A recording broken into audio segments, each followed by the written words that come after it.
I studied biochemistry at the University of Jos between 2004 to 2008. Between 2003 and 2013, there was a Carnegie Mellon Partnership grant that was given to the University of Jos. I think to the tune of about $6 million. What that grant helped the university to do was to have internet services all over campus. So when we were in the Recruiter hostel, we had access to internet. In the village hostel, we had access to internet. We had fiber laid out in the main campus, down to permanent site. We had strategic programs we call the apprentice program then, still under that same grant. Now what happened with that is that $6 million helped us to build curiosity around technology. Remember what I said earlier, I studied biochemistry here. We got introduced into internet, and then we love internet. We love all the possibilities that technology could afford. Hello, it was totally free. Students were not paying any dime to have access to technology and all of that. Fast forward, 2008, when we graduated. The grant period ended in 2013, so we left the university in 2008, 2009. Now what has happened is that individually we've been transformed away from what we studied in the university. So I'm naturally supposed to be a biochemist, but I ended up becoming a software engineer.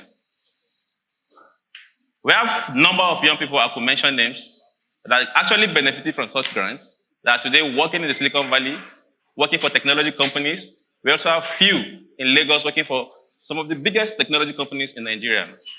Now, what changed? What happened? Now, there was a strategic effort to develop young people within the campus. So when I was growing up, my mom always wanted me to be an engineer because she thought I love maths a lot. You know, I also wanted to be a kid into it. We call it the mom effect. Because when the mom effect plays on you, you want to be what your mom wants you to be. Am I right? More than what your dad wants you to be. So the mom's effect was stronger on me and all of that. So I got to study biochemistry against all wishes. I found computers. I not only found computers, but I found the possibilities, the career it can afford. That was in the early 2000s. We were the very few that had access to internet, that had access to free computers. Someone said there's nothing as good as free internet, right? Once internet is free, you can explore. Cumulatively, our net worth, I can say, can be summed up to be more than $6 million today. I've not calculated it, but I know that. Now, $6 million investment into building talent, and years later, we've had this viral effect of these people building other people and all of that. I started an innovation hub called N-Hub. We built a lot of young people. Lokna found itself in Lagos, helping other developers in Lagos to grow. There's also a side effect that people from other universities outside Plateau State also had to intern in Plateau State, especially computer science students from other universities. They also benefited from that grant. I'm one of the few privileged to have gone from being a software developer, becoming an entrepreneur, going into policy using the innovation I've founded across Africa, and also now coming into government to understand and deploy policies that support the same system that brought me up. So now the question is, why do we always cry about things not working in the country, while right before us, there are so many problems that we could solve as young people? Now, what technology affords us, or afforded me, is simple. That I would have been a PhD holder to create some sort of impact in the field of biochemistry, but I ended up creating massive impact, even without studying computer science, as a BSc holder. It gives every one of us a level playing field.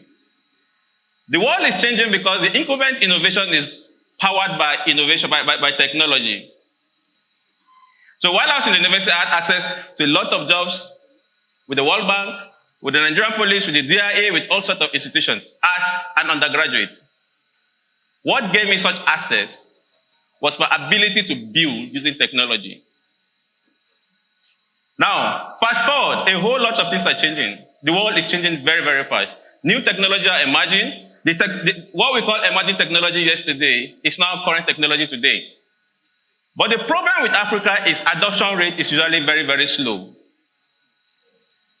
So lately, I got myself obsessed with development theories and all of that. Because right now I'm in government. I'm no longer working in the space I used to be. And before I give you my story, my idea on development, I also want you to understand that while we crave for employment as young people, there are a lot of opportunities in the world that technology is affording to young people. So while living in Jos, I had access to companies in Europe and the US I was working for remotely. There was no point of me traveling. So while a whole lot of people were complaining about unemployment, I was fully employed. Not just employed, I was earning a lot. At some point, my net worth was about £3,000 every month. Now, this is me as a biochemist and not as a computer scientist. So now, what are we doing differently with policy and all of that? Now, first of all, we need to have, a rewiring of our system. We need to begin to understand what policies need to be in place and what policies not to be in place. We need to deviate from importing policies from Europe down here because the world is changing as fast. The world is changing very, very fast in Europe, more than it is changing here in Africa. So I had this issue with someone on Twitter. He was trying to propose blockchain technology to Josh.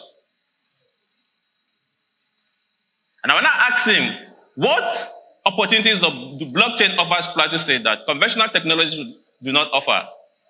There is none. Somehow I realized we get obsessed with knowledge of technology and all of that. And last 2 weeks I was asked by the governor, how can we use technology to solve kidnapping?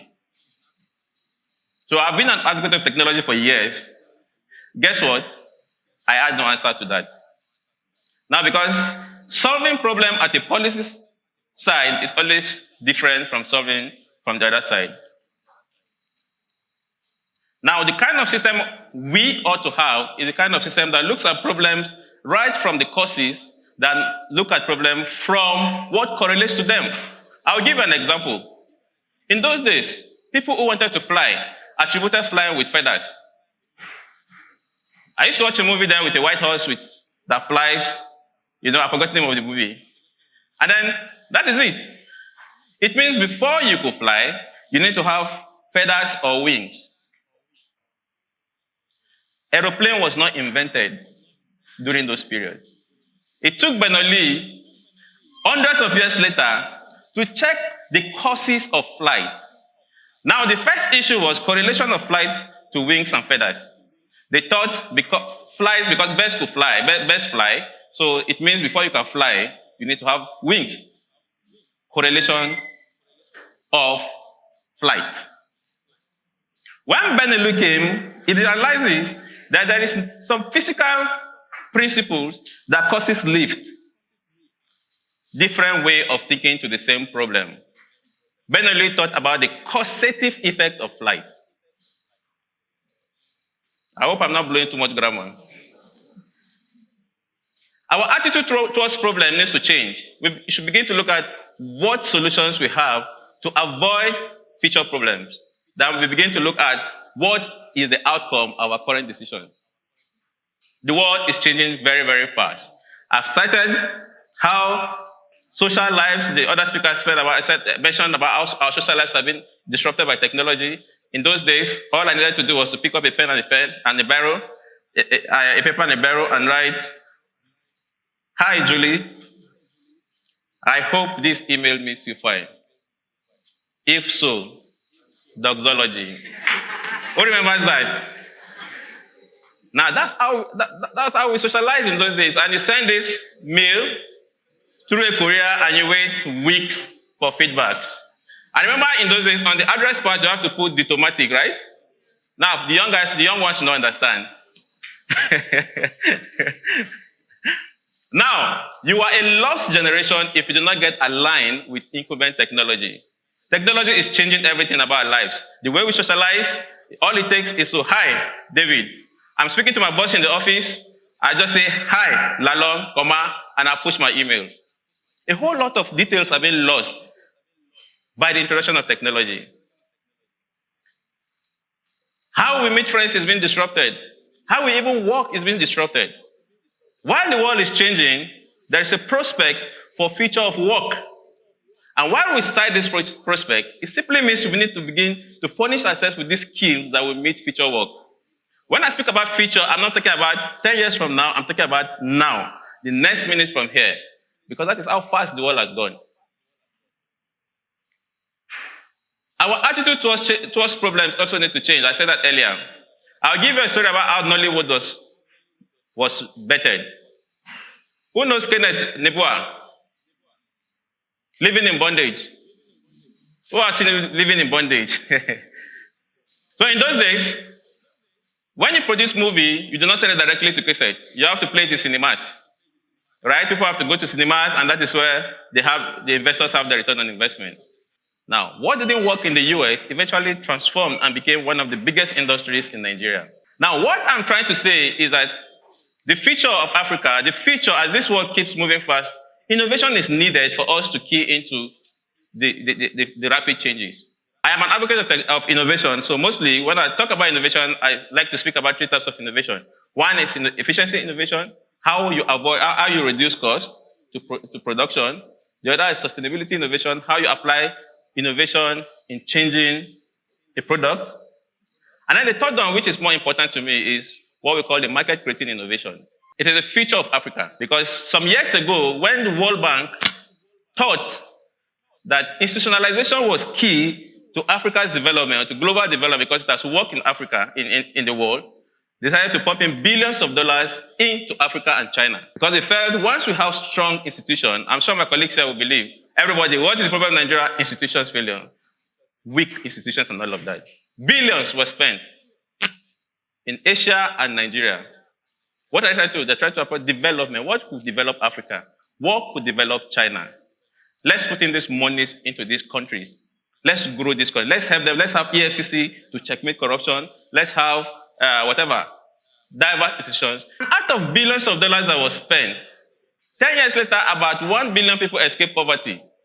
Now, out of 1 billion that escaped poverty, 80% of these funds came to Africa. 20% went to China. So what literally could come to your mind is Africa should perform more than China. But that didn't happen. Out of 1 billion of people that escaped poverty, about 80% came from China, while 20% came from Africa. So that is an irony. So the study of how China worked became very important. How come? How come do we have less money in China with the number of population, and then we have massive results? But in Africa, we have muted results. Now, what China did was to invest monies into innovations that create markets. Now, market creating innovation is building products that is accessible by people. So dividing Nigeria into two, consumers and non-consumers, because consumers are people who can afford a given item. Non-consumers are people who cannot afford. So how come do we spend most of our time building products for the very few that can afford, and leaving so much of the population that cannot afford?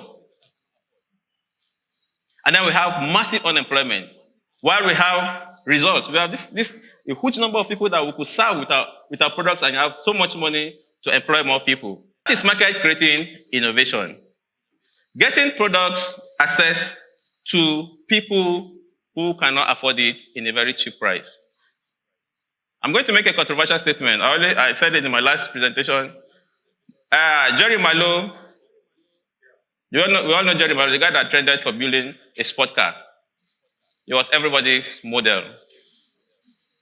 Right?